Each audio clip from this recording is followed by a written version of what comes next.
ರೈತರಿಗೆ ಕೋಟಿ ಕೋಟಿ ವಂಚಿಸಿದ್ದಾನೆ ಭತ್ತದ ವ್ಯಾಪಾರಿ. ನೂರಾರು ರೈತರಿಂದ ಭತ್ತವನ್ನ ಖರೀದಿ ಮಾಡಿ ವ್ಯಾಪಾರಿ ಪರಾರಿಯಾಗಿದ್ದಾನೆ. ಈತನ ಮೋಸದಾಟಕ್ಕೆ ಇದೀಗ ರೈತರು ನಲುಗಿ ಹೋಗಿದ್ದಾರೆ, ಕಂಗಾಲಾಗಿದ್ದಾರೆ. ಯಾದಗಿರಿ ಜಿಲ್ಲೆ ಬೈಚಬಾಳ್ ಗ್ರಾಮದ ರೈತರು ಆತಂಕದಲ್ಲಿದ್ದಾರೆ. ಆಂಧ್ರಪ್ರದೇಶ ಮೂಲದ ಶ್ರೀನಿವಾಸ್ ಅಂಡ್ ಟೀಮ್ ದೋಖಾ ಮಾಡಿದೆ ಅನ್ನೋ ಆರೋಪ. ಸುಮಾರು 2 ಕೋಟಿಗೂ ಅಧಿಕ ಹಣ ನೀಡದೆ ವಂಚಿಸಿದ್ದಾರೆ. ಕಡೆ ಭತ್ತವೂ ಇಲ್ಲ, ಆ ಕಡೆ ಹಣವೂ ಇಲ್ಲದೆ ಅನ್ನದಾತರು ಪರದಾಡ್ತಾ ಇದ್ದಾರೆ. 5 ಕೋಟಿ ರೂಪಾಯಿ ಭತ್ತವನ್ನ ಖರೀದಿ ಮಾಡಿದ್ದ ಶ್ರೀನಿವಾಸ್ 3 ಕೋಟಿ ಹಣವನ್ನ ನೀಡಿ 2 ಕೋಟಿ ರೂಪಾಯಿಯನ್ನ ನೀಡದೆ ಎಸ್ಕೇಪ್ ಆಗಿದ್ದಾನೆ. ಸದ್ಯಕ್ಕೆ ನ್ಯಾಯಕ್ಕಾಗಿ ಯಾದಗಿರಿ ಎಸ್ಪಿ ಮೊರೆ ಹೋಗಿದ್ದಾರೆ ರೈತರು.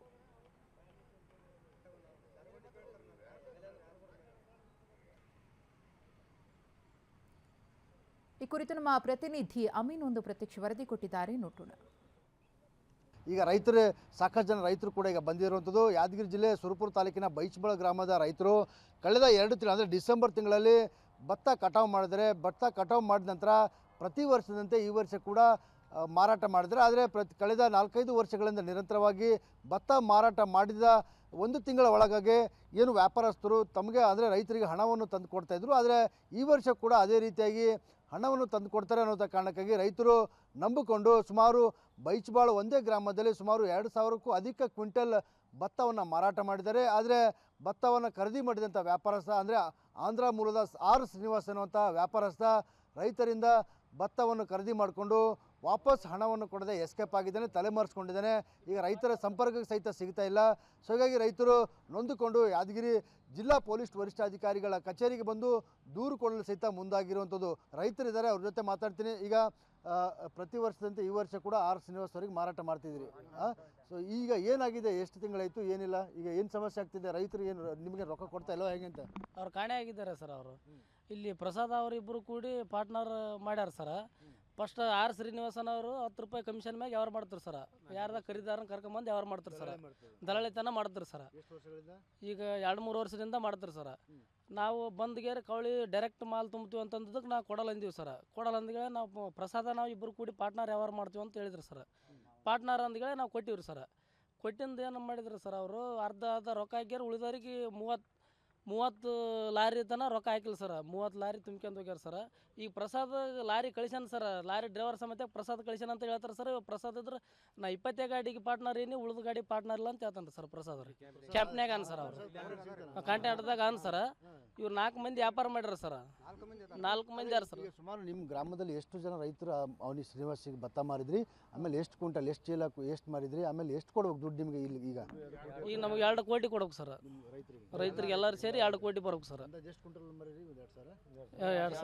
2,000 ಕ್ವಿಂಟಲ್ ಸರ್. ಒಂದೊಂದು ಗಾಡಿ 36 ಟನ್ ಇರ್ ಸರ್. 350 quintal sir. ಅಂತ ಒಂದು 50 ಗಾಡಿ ಸರ್. 20 ಗಾಡಿ ರೊಕ್ಕ ಹಾಕ್ಯಾನ ಸರ್. 30 ಗಾಡಿ ರೊಕ್ಕ ಹಾಕಿಲ್ಲ ಸರ್. ಸರ ಇಲ್ಲಿ ನಾವು 2ನೇ ತಾರೀಕಿಗೆ ಹೋಗ್ಯಾರಿ PSI ಕಂಪ್ಲೇಂಟ್ ಮಾಡಿದ್ವಿ ಸರ್. ಅವ್ರು ಯಾರು ಕೇರ್ ತೋತಾ ಇಲ್ಲ ಸರ್.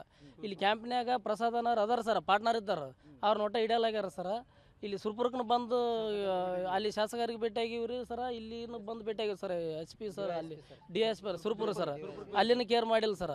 ಇದು ರೈತರಿಗೆ ನೀವೇ ಏನೋ ಒಂದು ದಾರಿ ತೋರ್ಸಕ್ಕೆ ಅಂತ ಕಂಪ್ಲೇಂಟ್ ಕೊಟ್ಟಿವಿ ಸರ್. ಅವ್ರು ಯಾರು ಇನ್ಕ್ವೈರಿ ಯಾರು ತೊಗೊಂಡಿಲ್ಲ ಸರ್. ಕೊಟ್ಟಿವಿ ಸರ್. ಯಾರು ಏನಿಗೆ ಇದು ಇನ್ಕ್ವೈರಿನೇ ಮಾಡಿಲ್ಲ ಸರ್. ಏನು ಮಾಡ್ತಾ ಇಲ್ಲ ಸರ್. ಅವರು ಈ ಥರ ಫ್ರಾಡ್ ಕೆಲಸ ಮಾಡ್ಕೊಂಡು ಹೋಗ್ಬಿಟ್ಟಾನ ಸರ್. ಆರ್ ಶ್ರೀನಿವಾಸ್ ರೀ. ಆರ್ ಶ್ರೀನಿವಾಸ್ ವಾದಕ್ಕೆ ಇದು ಪ್ರಸಾದ್ ನ್ಯಾವನ ಮಾಡ್ಕೊಂಡು ಕುಂತ್ಬಿಟ್ಟಾನ್ರಿ. ಅವು ಬರಲಿ, ಬಂದಿಂದ ಏನೋ ಪ್ರಾಬ್ಲಮ್ ಸಾಲ್ವ್ ಮಾಡಮ್ಮ ಅಂತನ್ರಿ. ಸ್ವಿಚ್ ಅಪ್ ಆದ್ರಿ ಸರ್. ಸ್ವಿಚ್ ಅಪ್ ಆದ್ರಿ. ಇಲ್ಲಿರುವಂಥ ರೈತರು ಹೇಳುವಂಥ ಮಾತಾಗಿದೆ, ನಮಗೆ ಕೊಡಬೇಕಾದಂಥ ಹಣವನ್ನು ಏನು ಕೊಡಿಸುವಂಥ ಕೆಲಸ ಪೊಲೀಸರು ಮಾಡ್ಬೇಕಂತೇಳಿ ರೈತರು ಆಗ್ರಹಿಸ್ತಿದ್ದಾರೆ. ಕ್ಯಾಮರಾಮನ್ ಶಿವಶಂಕರ್ ಜೊತೆ ಅಮೀನ್, TV9 ಯಾದಗಿರಿ. ಕ್ಯಾಬ್ನಲ್ಲಿ ಮಲಗಿದ್ದ ಮಗುವನ್ನೇ ಪೋಷಕರು ಮರ್ತು ಹೋಗಿದ್ದಾರೆ. ಮಗುವನ್ನ ಗಮನಿಸದೆ ಕ್ಯಾಬ್ನಿಂದ ಇಳಿದು ಹೋಗಿದ್ದಾರೆ ಪೋಷಕರು. ಬೆಂಗಳೂರಿನ ಹೆಣ್ಣೂರು ಪೊಲೀಸ್ ಠಾಣಾ ವ್ಯಾಪ್ತಿಯಲ್ಲಿ ಆಗಿರುವಂತಹ ಘಟನೆ ಇದು. 4 ವರ್ಷದ ಮಗು ಮಲಗಿದ್ದರಿಂದ ಚಾಲಕನು ಕೂಡ ಗಮನ ಹರಿಸಿರಲಿಲ್ಲ. ಬಳಿಕ ಹೊಯ್ಸಳ ಪೊಲೀಸರ ಮೊರೆ ಹೋಗಿದ್ರು ಮಗುವಿನ ಪೋಷಕರು. ಕೂಡಲೇ ವಾಹನವನ್ನ ಪತ್ತೆ ಹಚ್ಚಿ ಚಾಲಕನನ್ನ ಸಂಪರ್ಕಿಸಿದ್ದಾರೆ. ಚಾಲಕನ ಕಾರಿನ ಹಿಂದಿನ ಸೀಟ್ನಲ್ಲಿ ನೋಡಿದಾಗ ಮಗು ಮಲಗಿತ್ತು. ಪೋಷಕರು ಇಳಿದ ಜಾಗಕ್ಕೆ ಹೋಗುವಂತೆ ಪೊಲೀಸರು ಸೂಚಿಸಿದ್ರು. ಪೋಷಕರಿಗೆ 4 ವರ್ಷದ ಮಗುವನ್ನ ಸದ್ಯಕ್ಕೆ ಒಪ್ಪಿಸಲಾಗಿದೆ. ಪೊನ್ನಪ್ಪ ಲೇಔಟ್ನಲ್ಲಿರುವಂತಹ ಅಪಾರ್ಟ್ಮೆಂಟ್ಗೆ ತೆರಳುವಾಗ ಈ ಘಟನೆ ಆಗಿದೆ.